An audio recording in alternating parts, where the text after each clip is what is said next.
Η εταιρεία μας ιδρύθηκε το 1951 από τον Αθανάσιο και Βασίλη Τσακναρίδη με κύρια δραστηριότητα τις επισκευές φωτογραφικών μηχανών και φακών παντός τύπου. Το 1992 αναλαμβάνει ο Αλέξανδρος Τσακναρίδης.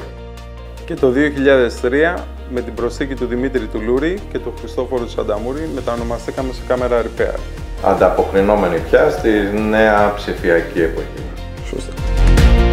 Το 2016 αναλαμβάνουν την τεχνική υποστήριξη των φωτογραφικών προϊόντων της Canon για όλη την Ελλάδα σαν εξωτημένο σέρβις και συνέχεια αξιολογηθήκαμε θετικά από την Canon, πετυχαίνοντας να ενταχθούμε στο πρόγραμμα συνεργασίας CPS Silver του Ιαπωνικού κολοσσού. Κάτι που συμβαίνει για πρώτη φορά στην Ελλάδα. Αν δεν είστε ήδη μέλος CPS, μπορείτε να γραφτείτε τώρα, έτσι ώστε να απολαμβάνετε μία σειρά από προνόμια ανάλογα στον εξοπλισμό σας. Στα 70 χρόνια συνεχούς παρουσία μας στην ελληνική αγορά, είχαμε και έχουμε την τιμή και το προνόμιο να συνεργαστούμε με κορυφαίους επαγγελματίες του χώρου, καθώς και με μεγάλα φωτογραφικά και ειδησιογραφικά πρακτορεία. Δεν σταμάτησαμε όμως να ακολουθούμε την πορεία της τεχνολογίας, τις ταχύτατες εξελίξεις στη φωτογραφία, να αναβαθμίζουμε τον εξοπλισμό μας και να συμμετέχουμε σε σεμινάρια. Με νέα όργανα ελέγχου και ρυθμίσεων είμαστε σε θέση να ελέγξουμε την ευκρίνεια, το stabilizer και κάθε λειτουργία του φακού σας.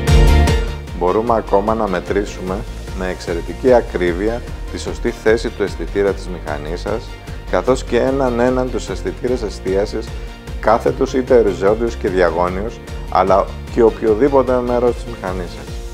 Με προσωπικό, με τεράστια εμπειρία, ανταλλακτικά και υποστήριξη από την Canon, είμαστε σε θέση να δώσουμε λύση στα προβλήματα των μηχανών και φακών του ερασιτέχνη και επαγγελματία πελάτη μας και να παραδώσουμε τον εξοπλισμό σας σε εργοστασιακά πια επίπεδα. Μπορείτε να επικοινωνήσετε μαζί μας στο τηλέφωνο 210 36 47 77, με email στο info@camerarepair.gr και να επισκεφτείτε το site μας camerarepair.gr. Το ταξίδι μας συνεχίζεται και στοχεύουμε ψηλότερα.